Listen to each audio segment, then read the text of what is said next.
السلام عليكم.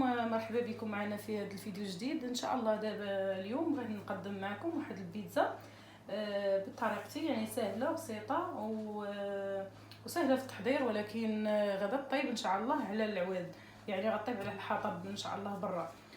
كما كتشوفوا غنحتاجوا ليها عادي غير الفورص وشويه ديال الفينو والخميره، درت عليها واحد شويه ديال السكر حتى تفاعلت بحال هكا، وشويه الملح من طبيعه الحال، وشويه الزعتر كما كتشوفوا. شويه الزعتر باش كيجي هذا الزعتر كيجي فيها زوين الصراحه. البيتزا بلا زعتر راه كتجي.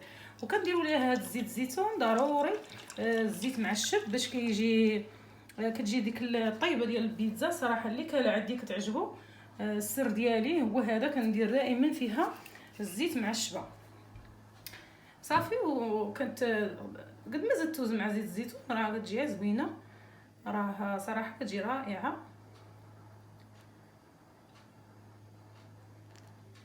كنديروا لها شي 3 المغارفات بحال ما هكاك في كيلو ديال الفرينه، وفي 400 غرام ديال الفينو. حتى الفينو كنديرو على حسب كتجي باش تجي زوينه، والملح على حسب القياس، والخميره كما كتشوفوا قلت لها غير شويه الخميره، وتشوفوش ماشي كثيره، راه غير رطبتها مع واحد المغرفه صغيره ديال السكر، داكشي علاش ولات بحال هكا صافي. وكتخلطوها بالماء من طبيعه الحال. الزين كنحتاجوا ليها غير هاد لاصوص طوماط ولا المطيشه مطحونه كما كتشوفوا على الطريقه، وغنزيدوا عليها شويه الزعتر، وغنزيدوها زيت الزيتون. ضروري ديروا زيت الزيتون حقاش كيجي صراحه في البيتزا زوين، وهذه هي البيتزا اللي تعلمت لها في ايطاليا، كتجي رائعه.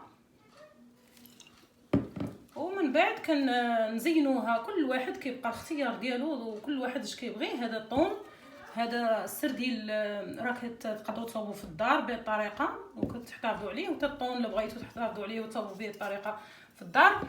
وهذا الفرماج يعني ولا موتزاريلا صافي، واللي بغى يزيد اليازير ولا الحبق راه يزيدوا.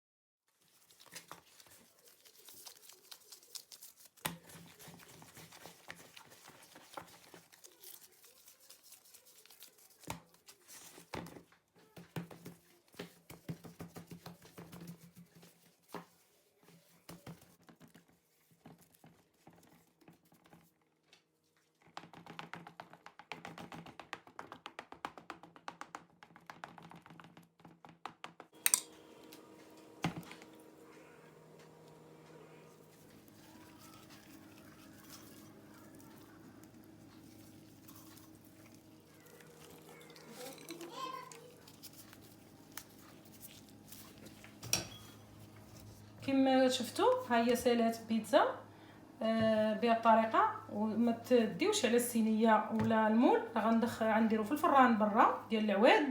داكشي علاش انا درت هاد الصينيات هادو ثقال، كيستحملوا العافيه ديال برا ولا النار. ودابا حيت عندي واحد بروبليم ولا مشكل، الفران خسر ليا ديال الدار، ولكن ان شاء الله ضمانين عليه وغادي يجي يعني غادي يجي، وغادي نطيب لكم فيه البيتزا والشهيوات اللي بغيتو. ولكن الفران راه صراحه جيت غنطيب فيه لقيتو صافي يعني تصوطا خسر ليا، وان شاء الله غادي نطيب لكم برا البيتزا.